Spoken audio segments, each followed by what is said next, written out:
I have smoked for 30 years. And have you tried to quit smoking?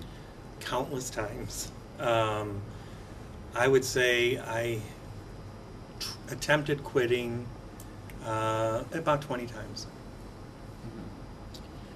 Have you tried cold turkey or medications over the counter? Or Every method possible. I tried cold turkey, which did not work at all. I tried hypnosis, Mhm. which worked for a few days.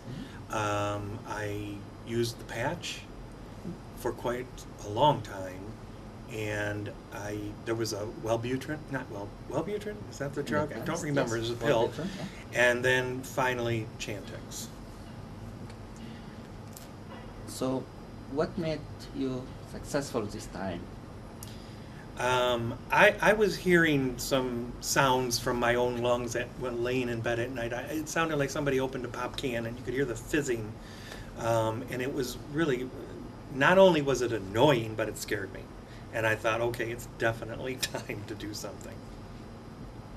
I couldn't walk and smoke at the same time either. My breathing capacity had diminished, and I knew there was a problem, and it was time to finally go that last mile and give them up for sure. Okay. Did you take medication with this time? I was taking Chantix. It was a prescription from the doctor. Did you receive any help from friends, family? Or I have family at home. They were very supporting.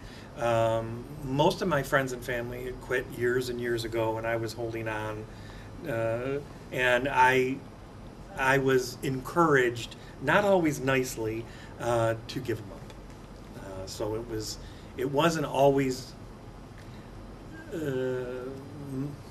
my best choice to have my family and friends pushing me, but it was a help. In the end, when I look back on it, having my family and friends looking out for my best well-being was my benefit.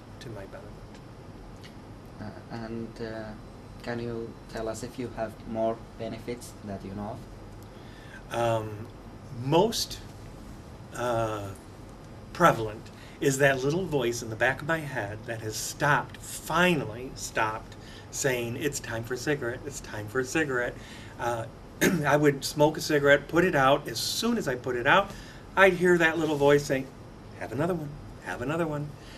It took about 6 months after I quit smoking, and that voice finally shut up. And I had silence in my head finally for the first time in 30 years. It was wonderful. I can breathe much easier now. I do have COPD, so I do have diminished lung capacity. I do take inhalers, so it's affected my voice a little bit. But overall, I no longer have that expense. I no longer have that voice going on in the back of my head, and my lungs don't sound fizzy like a pop can. It's much better now. It's been almost 6 years since I quit. Okay. And how old are you now? I am 55. Okay. And any message to the public? It's never too late. Keep trying. People kept saying, I think that was the most useful, is people saying, it's never too late to quit. Don't quit quitting. That was the phrase. And it's true. I mean, I tried over and over and over, and I see other people try over and over and over, and I can't stress enough, it will eventually let go its hold on you. It's the worst addiction, I think. I have never been addicted to drugs, but I can assume that it is just the same. It's an addiction that doesn't let go of you, and if you don't give it the tenacity and the effort, you're going to fail. So you've got to give it 100% and say, this is for me. It's not for anybody else. It's for me. And just do it.